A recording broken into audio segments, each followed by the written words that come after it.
भारत में दुनिया में सबसे ज़्यादा नकली दवाइयां बनती हैं और इनका कारोबार कुल फार्मा उद्योग का 20% है। इस अवैध धंधे से निपटने के लिए सरकार ने मचेलकर कमेटी का गठन कर सुझाव मांगे थे। आज कमेटी ने अपनी रिपोर्ट सरकार को सौंपी और सुझावों में सबसे अहम है नकली दवाई बनाने वालों को मौत की सजा देने का प्रावधान। साथ ही लाइसेंसिंग के लिए सेंट्रल ड्रग एडमिनिस्ट्रेशन का गठन किए जाने की भी बात है। इसके अलावा नकली दवाइयों का पता लगाने के लिए हर राज्य में प्रशिक्षित अफसरों की भी जरूरत पर जोर दिया गया है। आज प्रस्तुत मचेलकर कमेटी रिपोर्ट का भारतीय फार्मा उद्योग को बेसब्री से इंतजार था।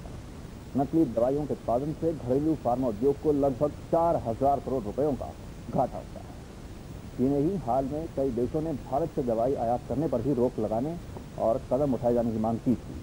आज की रिपोर्ट से दवाई उद्योग कितना खुश है और क्या शिकायतें हैं उनको, इस पर चर्चा करने के लिए हमारे साथ स्टूडियो में मौजूद हैं निकोलस पिरामल के श्री हरेंद्र सिक्का। सिक्का साहब, स्टूडियो में आपका स्वागत है। सबसे पहले सिक्का साहब ये बताएं, इसमें सबसे बड़ी बात जो है, जो इस धंधे में लगे हुए हैं उनके लिए मौत की सजा का प्रावधान है, जिसकी आप मांग कर रहे हैं। क्या आप खुश हैं, संतुष्ट हैं?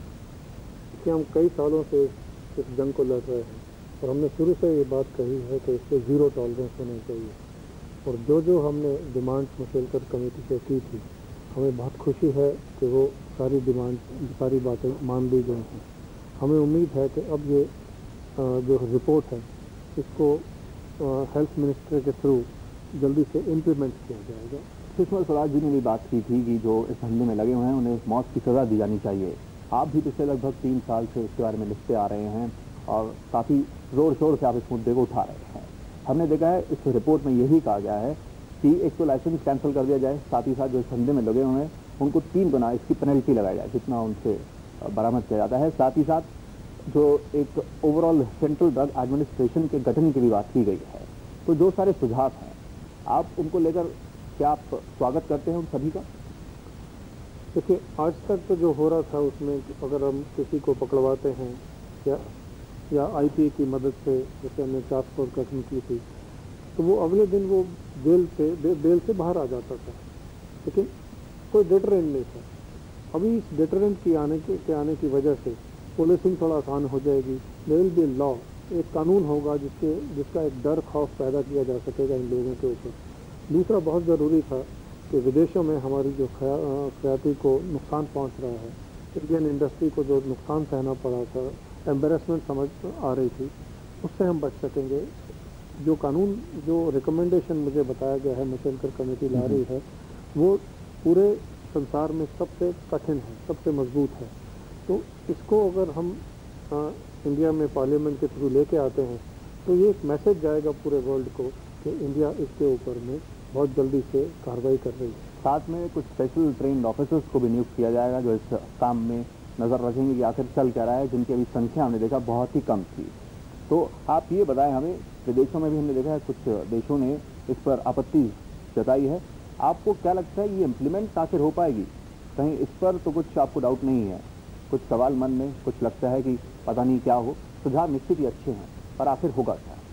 देखिए, शुरुआत एक नींव बन जाएगी, एक पहली ब्रिक लगेगी और इस देश में करीब 20,000 रजिस्टर्ड मैन्युफैक्चरर्स हैं। उन सबके पास कोई ना कोई लाइसेंस है, उनके सबके पास कोई ना कोई हिसाब किताब है बनाने का, बेरोक टोक वो दवाइयाँ बना रहे हैं, उनके ऊपर एक चेक आएगा। ये सब टोटल जो प्रावधान किए गए हैं, ये आने वाले 4-5 सालों में, आने वाले दशक में इंडिया को उभार सकते हैं। इंडिया को अच्छी कंपनीज को रिसर्च के लिए पैसा ला सकते हैं। ठीक है साहब, हमारे पास समय कम है। आप इस सिलसिले में सुषमा स्वराज जी से भी पार्लियामेंट में भी 3 दिन पहले मिले थे और उनसे भी कुछ आपको आश्वासन मिला है, पर हमें ये बताएं, आम आदमी जो है वो कितना अपने आप को अब सुरक्षित महसूस करे? आपको लगता है केमिस्ट भी इसमें इन्वॉल्व थे? हर कोई केमिस्ट जब कोई ड्रग बेचता है तो उसको अंदाज़ा रहता है कि उसको मालूम रहता है कि उसको कितना प्रॉफिट है इस पर्टिकुलर ड्रग में।